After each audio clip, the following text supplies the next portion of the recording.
Selamat malam buat saudara-saudaraku. Saya mau ngasih tahu, ada yang bisa berpendapat tidak. Yang saya pelajari, semua nabi mengajarkan Torah. Kalau ada nabi yang tidak mengajarkan Torah, artinya nabi ini lain daripada yang lain. Menurut saudara-saudaraku, bagaimana? Oke Pak Jeb, selamat malam. God bless you. Kalau begitu, kenapa nabi-nabi yang ada di dalam agamamu seperti Nabi Paulus, Nabi Lukas, Nabi Yohanes dan seterusnya, kenapa mereka tidak mengajarkan Taurat? Ayo, apakah ini bukti bahwa mereka adalah nabi palsu? Artinya Anda tidak menguasai Alkitab karena Anda tidak tahu bahwa seluruh rasul-rasul itu mengajarkan Taurat. Artinya Anda masih ada kurang berilmu. Kalau nabi-nabi yang kalian sebut rasul itu mengajarkan Taurat, maka tidak akan disebut sebagai sebutan perjanjian baru apa yang mereka tuliskan, apa yang mereka ajarkan.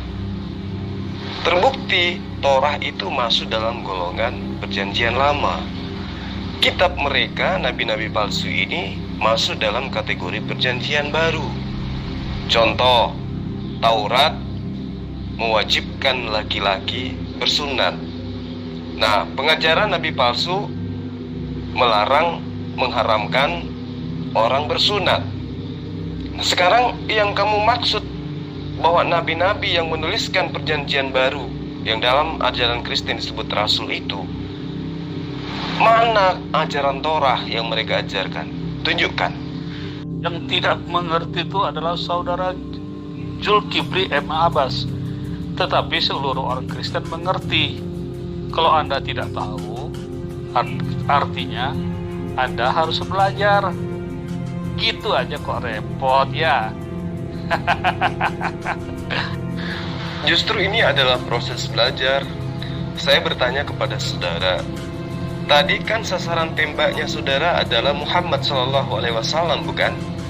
Yang Anda ingin mengatakan bahwa beliau tidak mengajarkan Torah. Nah, ini saya belum masuk dalam pemahaman apa itu Torah. Tetapi saya langsung menyanggah tentang nabi-nabi yang kalian kemudian sebut sebagai rasul yang ada di dalam agamamu, seperti Nabi Lukas, Nabi Markus, dan seterusnya, Nabi Paulus. Apakah mereka mengajarkan Torah? Atau mereka justru membatalkan Torah? Ini yang harus kamu pahami dulu. Jawab dengan jujur. Apakah nabi-nabi yang kamu sebut rasul itu mengajarkan Torah atau membatalkan Torah? Silakan. Anda baca di mana Lukas, Markus itu nabi? Setahu saya dia murid Tuhan Yesus dan rasul. Dari sini Anda masih kurang untuk membaca. Artinya Anda sama sekali tidak mengerti tentang kekristenan. Kalau tidak mengerti, harusnya Anda bertanya, tidak memberikan pendapat, supaya belajar untuk cerdas. Itu setahu Anda. Lukas, Markus, Matius, Yohanes, Petrus, Paulus bukan nabi, tapi rasul. Itu setahu Anda. Tetapi konsep secara keseluruhan, ya, Bani Israel yang pertama kali memperkenalkan yang namanya Allah, Elohim, itu tidak mengenal konsep rasul. Yang mereka kenal adalah konsep nabi. Dan ingat, di dalam Bilangan 12 ayat 6, Hasem berfirman, Allah berfirman, jika di tengah kamu ada seorang nabi, bukan rasul, jika di tengah kamu ada seorang nabi, maka aku akan menyatakan diri kepada mereka melalui penglihatan dan melalui mimpi.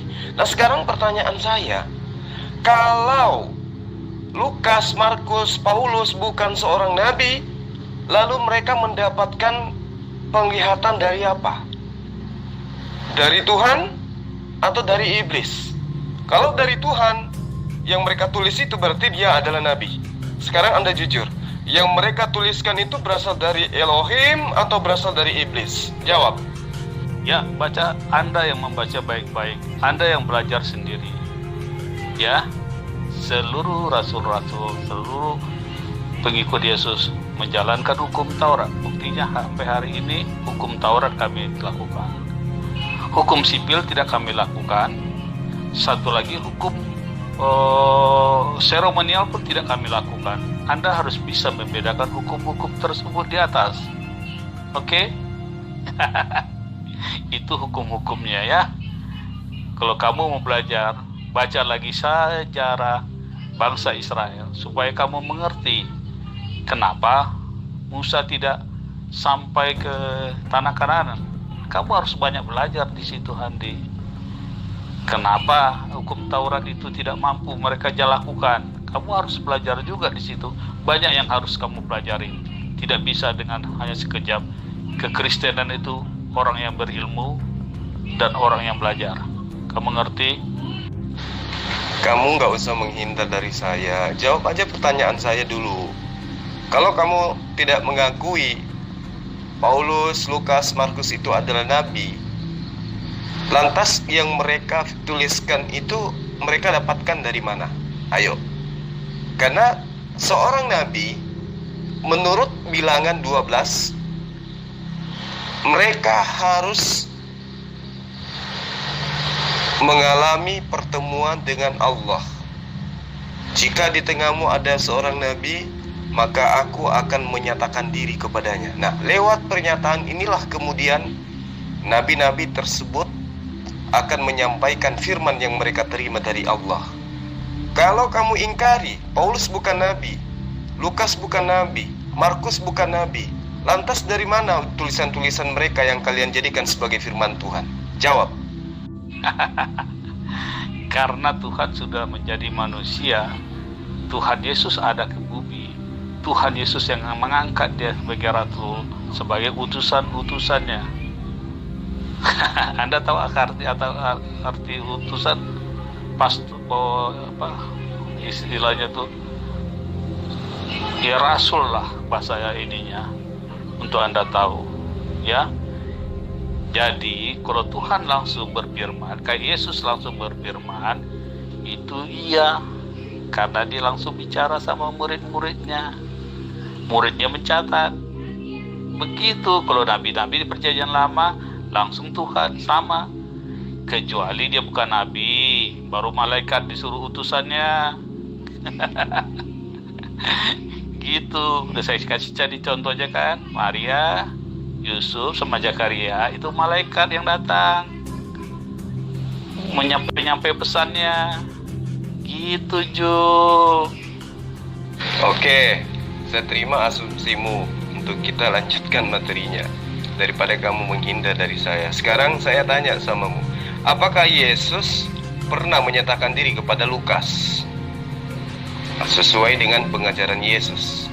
Ingat, saya tanya samamu ya, di dalam kitabmu yang kamu imani sebagai kitab suci, jangankan orang yang kamu anggap bagian daripada 70 murid Yesus, seorang pengembala domba, hanya pemungut buah arak pun bisa menuliskan firman Tuhan di dalam bisa menulis dalam kitabmu dan mengakui itu adalah firman Tuhan. Contoh di dalam Amos 7 ayat 14.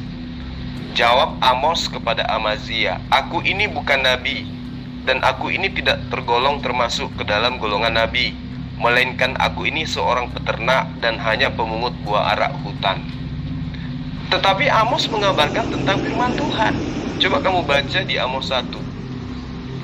Perkataan yang dinyatakan kepada Amos, salah seorang peternak domba dari Tekoa, tentang Israel pada zaman Uzia, Raja Yehuda. Lalu berkatalah Amos, Tuhan mengaum dari Sion, dan dari Yerusalem ia memperdengarkan suaranya.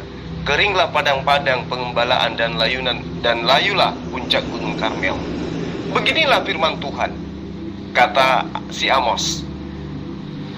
Karena 3 perbuatan jahat Damsyik, bahkan 4, aku tidak akan menarik kembali keputusanku. Oleh karena itu mereka telah mengirik Gilead dengan eretan pengirik dari besi. Aku akan melepas api dalam istana Hazael, sehingga pun Ben-Hadad dimakan habis. Beginilah firman Tuhan, kata Amos. Karena 3 perbuatan jahat Gaza, bahkan 4, aku tidak akan menarik kembali keputusanku, dan seterusnya. Amos yang hanya seorang peternak domba, tidak pernah ketemu dengan Yesus, tidak pernah ketemu dengan Tuhan, di dalam kitabmu pun menuliskan tentang firman Tuhan.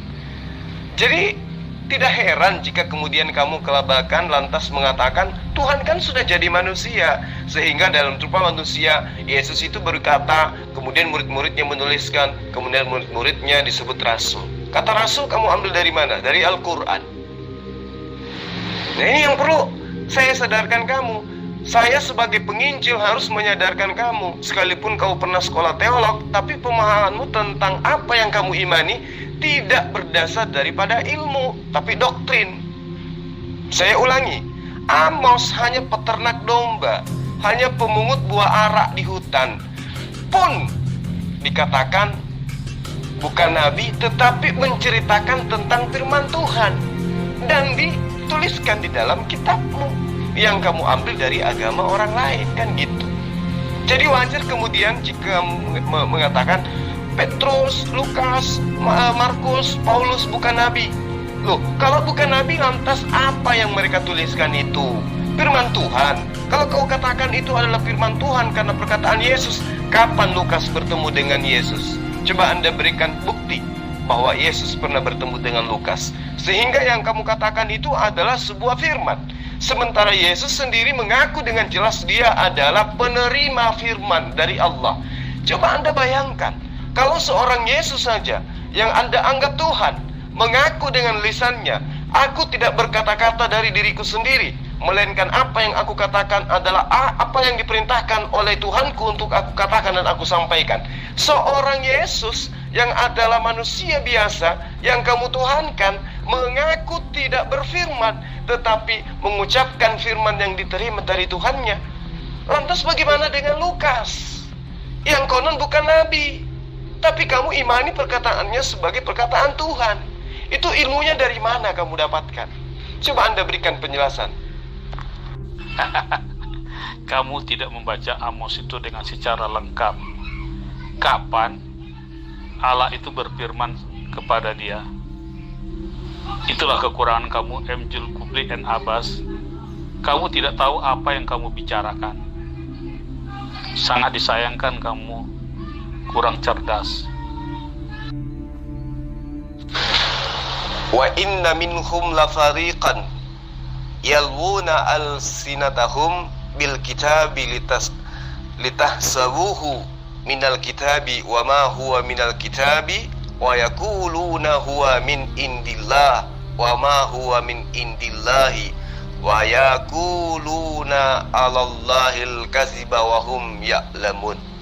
Dan sungguh di antara mereka niscaya ada segolongan yang memutarbalikkan lidahnya membaca kitab, agar kamu menyangka, agar kamu menganggap bahwa yang mereka bacakan itu adalah sebagian dari kitab suci, padahal itu bukan dari kitab suci, melainkan hanya perkataan mereka belaka.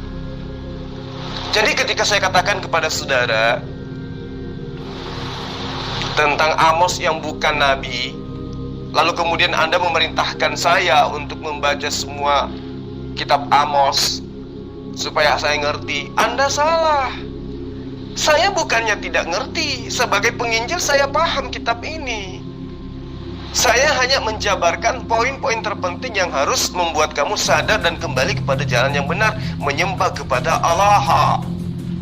Amos 1, Amos 7 ayat 14 maksud saya.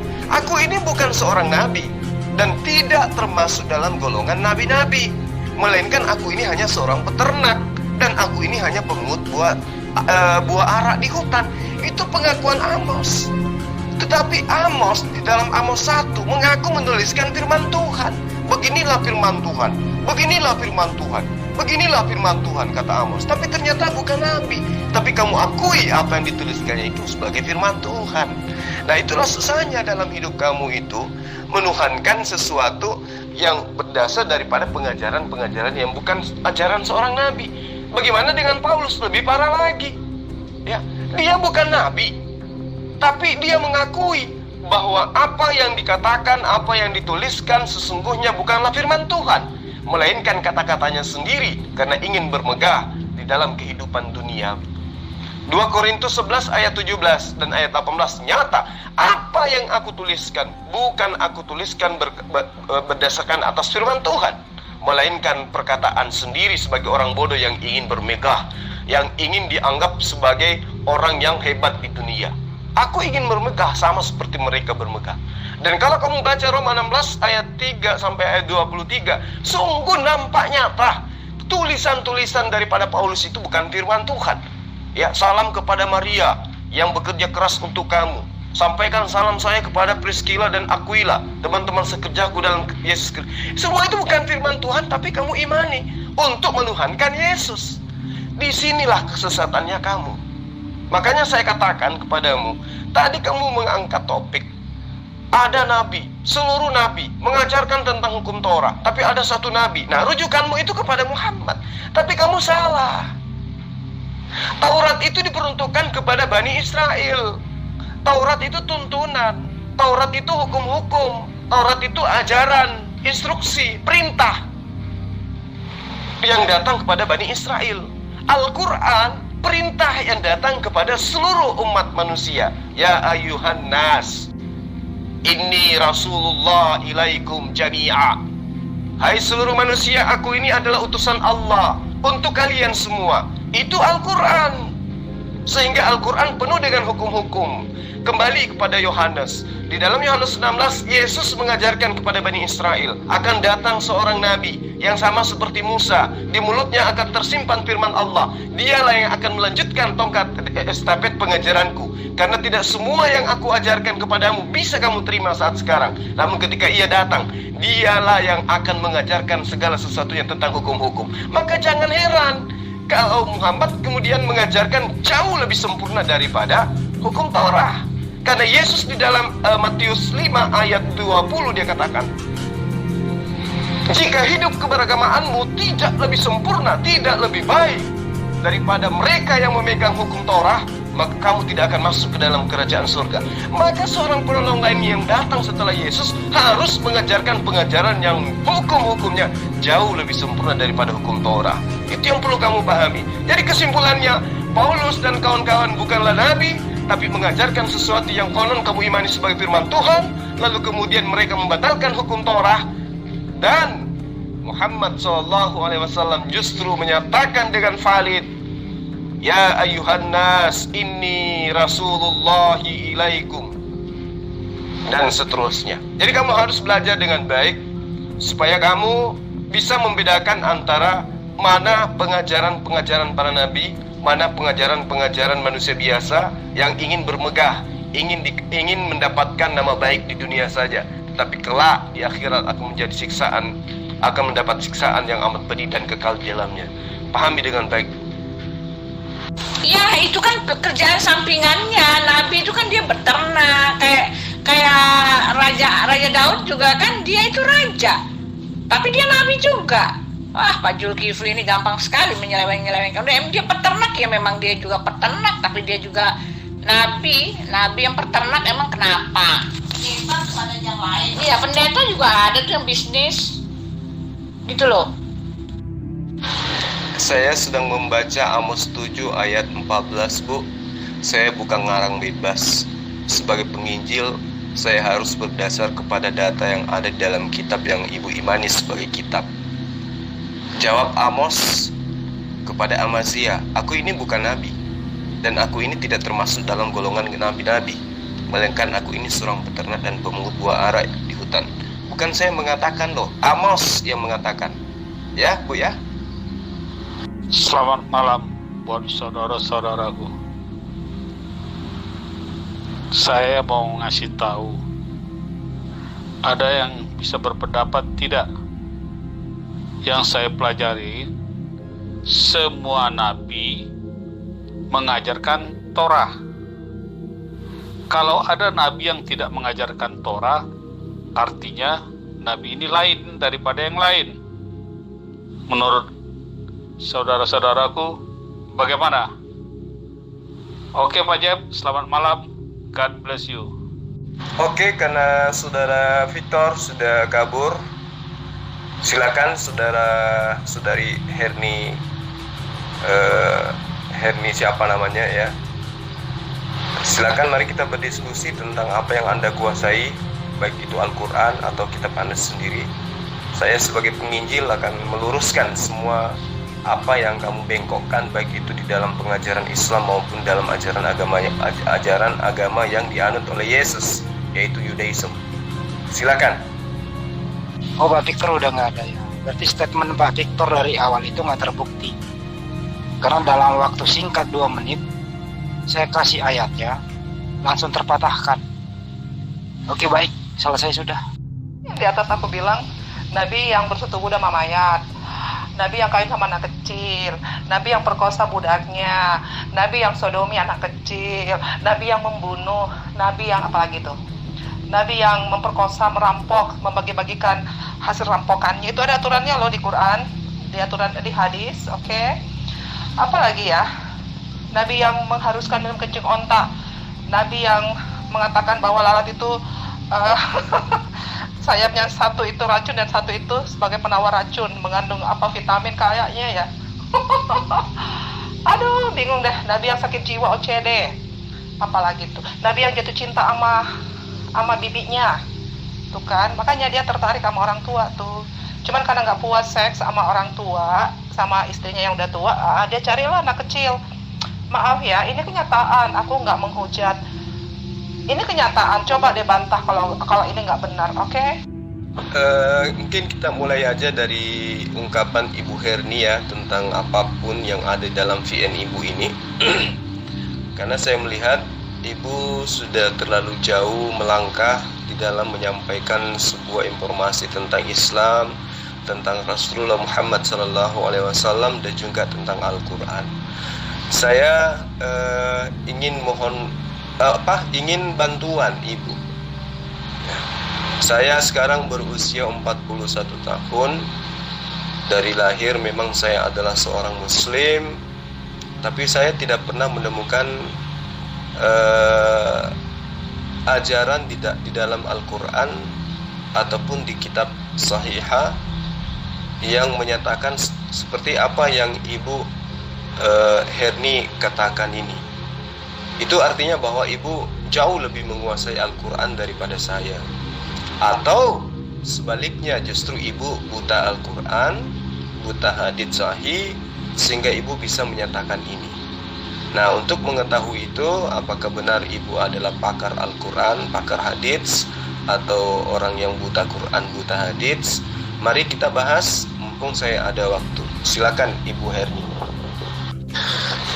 Kelihatannya Ibu Herni tidak mampu mempertanggungjawabkan apa yang diucapkan terhadap pribadi Rasulullah Muhammad SAW. Jadi saya hanya ingin menanggapi sedikit ya, supaya Ibu Herni lain kali itu kalau bicara harus berdasarkan dengan ilmu.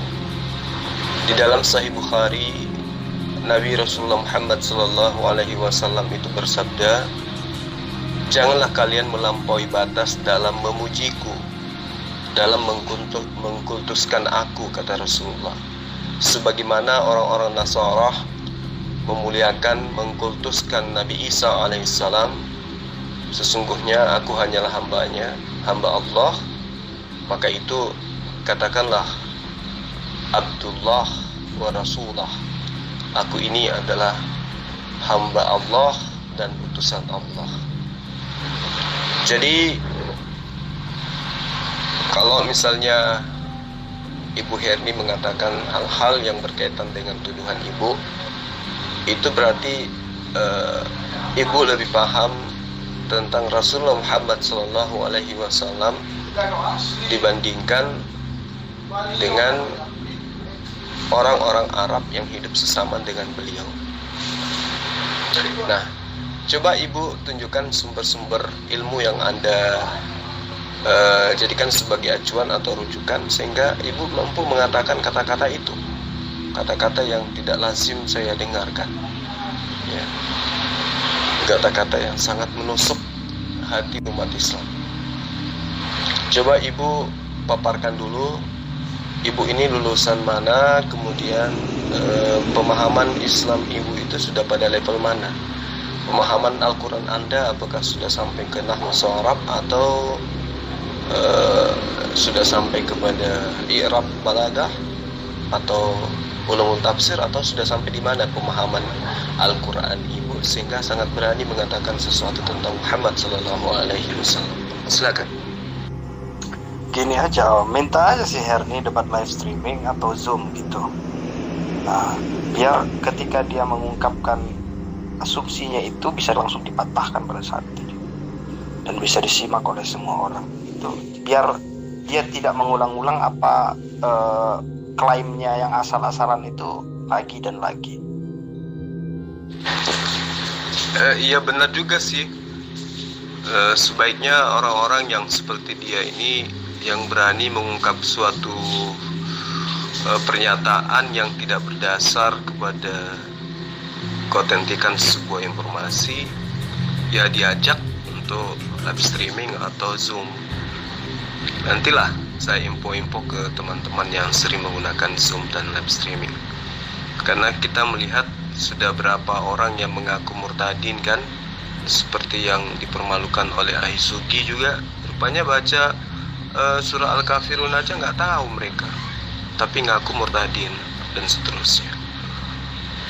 Namun meskipun demikian, saya yakin sekali bahwa saudari Herni ini hanya korban pembodohan dari link-link kafir yang mereka baca atau buku-buku yang dikarang oleh Robert Mori misalnya, Alisina atau Duladi Samarinda.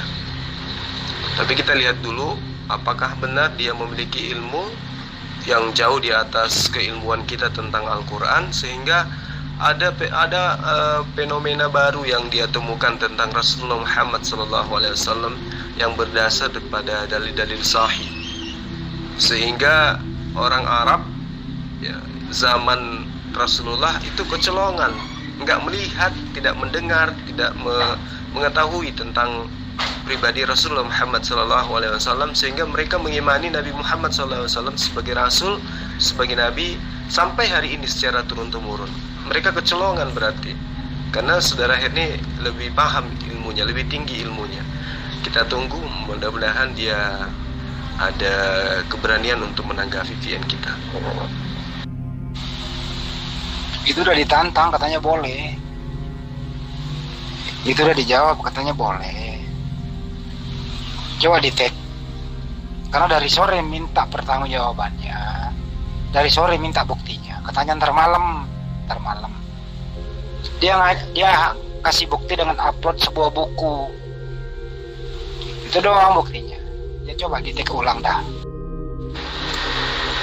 Saya melihatnya udah kabur, udah nggak dengar VN. Jadi hal ini harus diluruskan ya. Hal-hal yang berkaitan dengan fitnahan para penyembah teos itu harus diluruskan memang. Maka fungsi daripada keberadaan kita sebagai debaters itu mengkanter semua fitnahan yang berasal dari orang-orang Kristen yang buta akan agama Kristen dan seakan-akan melek terhadap ajaran Islam. Padahal mereka membaca ejaan Arab, ejaan Al-Quran aja gak bisa. Nah ini bahaya kalau dibiarkan. Makanya bang, orang-orang kayak beginilah yang kita harus injili supaya mereka kembali kepada jalan yang benar. Diluruskan oleh Allah lisannya agar dia bisa mengatakan sesuatu berdasarkan kepada ilmu. Karena jika ada orang bercerita tentang Rasulullah Muhammad SAW dan mereka lebih paham daripada orang-orang terdahulu, ya berarti orang ini bukan manusia biasa, minimal dia adalah malaikat. Dan berarti betapa bodohnya orang-orang yang hidup sesama Rasulullah Muhammad SAW tidak menemukan celah seperti yang celah yang diutarakan oleh saudari Herni, seperti sodomi, mencabuli anak kecil, kemudian mencuri, merampok, dan seterusnya. Masa iya sih orang-orang zaman Rasulullah nggak tahu bahwa Rasulullah berperilaku seperti itu? Bahkan mereka berbondong-bondong sejazirah Arab ikut kepada Rasulullah Muhammad SAW yang bukan bangsawan, bukan orang kaya, bukan saudagar, tapi malah anak yatim piatu yang kemudian diutus oleh Allah sebagai nabi. Dan mereka ngikut semua. Dan ajaran-ajarannya kita dapatkan sampai hari ini tidak ada setitik pun yang ada celahnya di dalamnya, nggak ada. Itu yang mengherankan, ya kan? Nah, sementara sahabat-sahabat kita, teman-teman kita dari Kristen, ya mereka melihat sendiri kan bagaimana Rasulullah Muhammad SAW tentang kelahirannya, tentang pengajarannya, kemudian dianut oleh seluruh umat manusia yang ada di sekitarnya, di sekelilingnya sampai hari ini, sehingga tempat kelahirannya menjadi pusat Islam, menjadi pusat ajarannya Rasulullah Muhammad SAW. Nah, sebanding dengan itu, Yesus konon katanya Tuhan, lahir di Yerusalem. Paulus katanya Rasul, Lukas katanya Rasul, Markus katanya Rasul. Semua mereka ini Bani Israel konon ceritanya. Tapi kok sampai hari ini orang-orang Israel tidak kenal mereka gitu loh. Yang mengenal mereka, menjadikan mereka rasul ini justru orang non Israel. Kan lucu. Jadi udah kelihatan bohongnya. Kalau apa yang mereka katakan tentang Rasulullah Muhammad SAW itu benar, berarti Jazirah Arab saat ini tidak mungkin memeluk ajaran agama yang diajarkan oleh Rasulullah Muhammad SAW. Itu pasti tidak diragukan. Tapi faktanya justru kita mendapatkan pengajaran ini dari mereka, kan gitu. Nah, sebaliknya, kalau apa yang mereka ceritakan tentang Yesus itu benar, tentang Paulus itu benar, maka hari ini yang mengajarkan kekristenan, yang membuat dunia ini menjadi Kristen lebih banyak daripada agama lain adalah orang-orang Yahudi. Tetapi kan tidak. Yang membuat Kristen lebih banyak di muka bumi ini itu adalah penjajah-penjajah dari Eropa yang mengajarkan dengan penindasan, dengan penjadahan, dengan kekerasan, dengan perampasan agama mereka, sehingga agamanya bisa tersebar dan dianut oleh banyak orang. Poin kedua, kalau Muhammad SAW itu benar sesuai apa yang diceritakan oleh saudara Herni dan Kristen penghujat lainnya, maka mustahil sampai hari ini Jazirah Arab akan menjadi Islam. Kenapa? Karena ajaran agama Islam itu sangat berat, penuh dengan tuntunan, penuh dengan syariat, penuh dengan hukum-hukum, dan semua harus ditaatin gitu loh. Tidak ditaatin dosa. Nah, sementara di kiri kanan kita, muka belakang kita ada agama yang begitu nikmat. Cuma percaya Yesus Tuhan datang berupa manusia, mati, dosa apapun yang kita lakukan pasti masuk surga.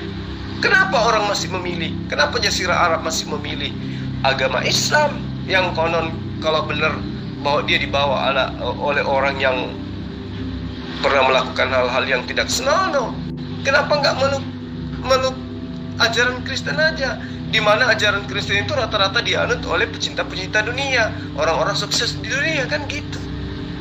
Nah, inilah yang perlu kita luruskan, Bang, sebagai debaters Muslim, untuk mengcounter semua hujatan, fitnahan orang-orang yang tidak memiliki ilmu tentang Rasulullah Muhammad SAW, tentang Al-Quran dan Islam, supaya generasi Islam berikutnya itu mengetahui bahwa seberat apapun ajaran Islam, itulah kebenaran dan itulah keinginan Allah, karena ajarannya adalah ajaran yang bersumber daripada Allah yang benar, Tuhan yang benar. Sementara seindah dan senyaman apapun ajaran agama Kristen, itu tidak berasal daripada pengajaran para nabi, karena tidak berasal dari Yudaism, tidak berasal dari Israel. Andai berasal dari Israel, maka keturunan Lukas, keturunan Markus, keturunan Yohanes, keturunan Paulus sampai hari ini yang ada di Yerusalem akan tetap menjadi Kristen dan mereka yang mempelopori ajaran agama Kristen. Tapi faktanya kita lihat yang mengajarkan kekristenan justru dari Eropa, orang-orang yang hidupnya senang, orang-orang yang hobi hura-hura, orang-orang yang hobi melakukan sesuatu yang dilarang oleh Allah. Dari sanalah Kristen itu bermuara, dari sanalah Kristen itu menyebar kemana-mana. Saya kira seperti itu, Bang. Untuk saya menunggu saudari Henry, kelihatannya udah kabur. Jadi mudah-mudahan hal ini bisa dia dengarkan nantinya, supaya dia bisa paham bahwa saya sebagai pengikut Paulus, sebagai penyembah Theos, tidak boleh asal ngomong, tidak boleh asal bicara tentang Islam, karena umat Islam jauh lebih paham kitabnya daripada saya, si Herni, yang hanya pemakan babi dan penyembah dewa Theos. Saya kira seperti itu, Bang. Salam satu Tuhan. Udah dijelaskan. Tapi tetap mereka nggak mau terima, tetap bertahan dengan klaim dan tuduhannya itu. Udah diluruskan semua teman-teman Muslim. Udah. Kedua, mereka nggak bisa membuktikan apa-apa. Jadi saya menarik kesimpulan bahwa ini orang-orang seperti ini memang tujuannya untuk mempersulit dirinya sendiri. Buktinya kalau dia bener kan dia nongol. Dari sore dia berjanji, ntar malam saya cari datanya dulu. Saya bilang jangan kan malam, tahun depan insya Allah kalau saya masih hidup saya tunggu datamu. Karena sampai jungkir balik ini data nggak ada, gitu loh.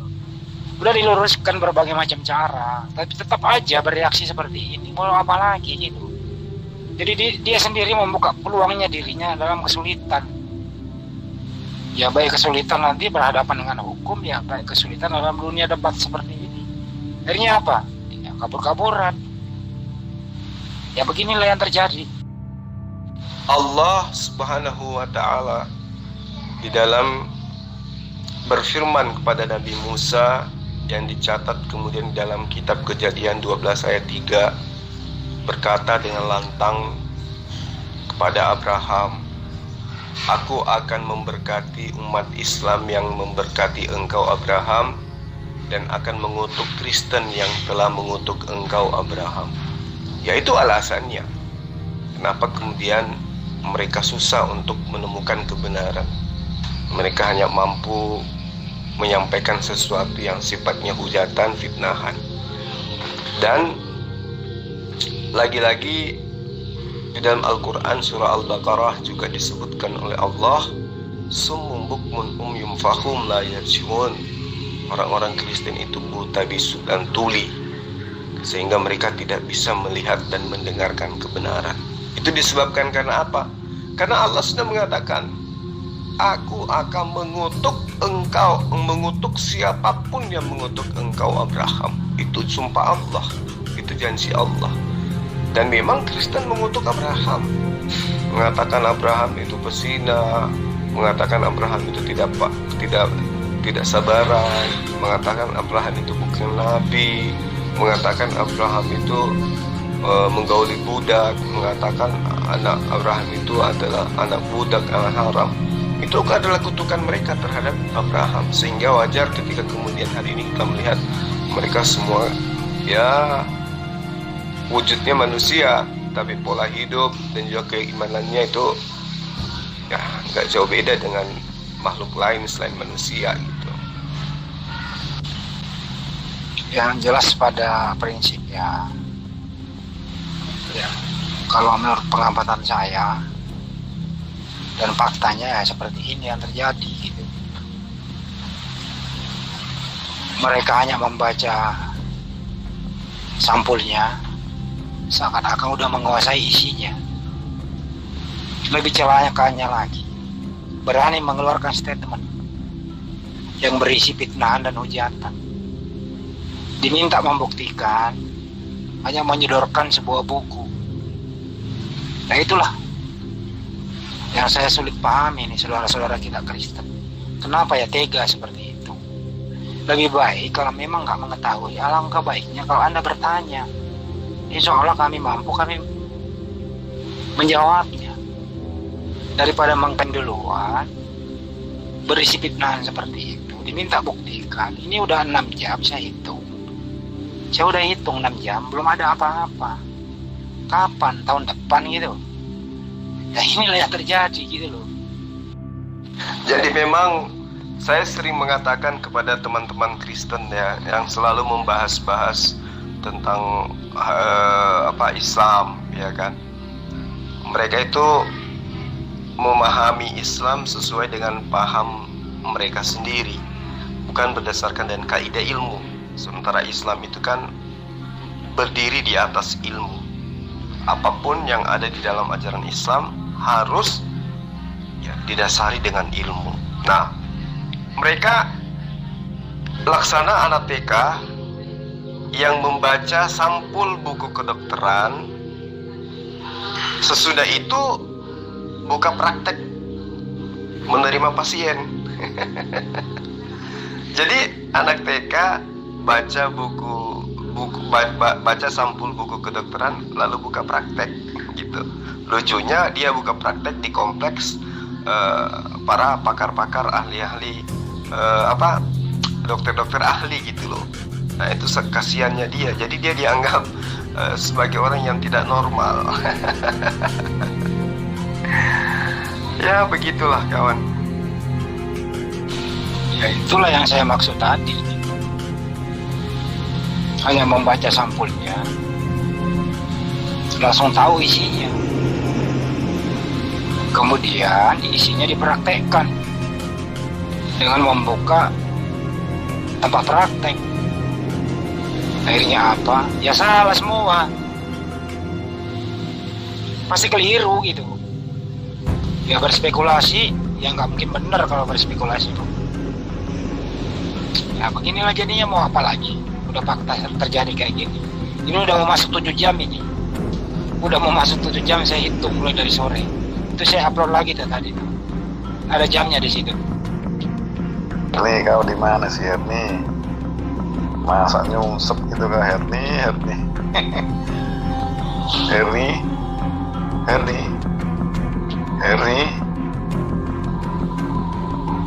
Bu Herni.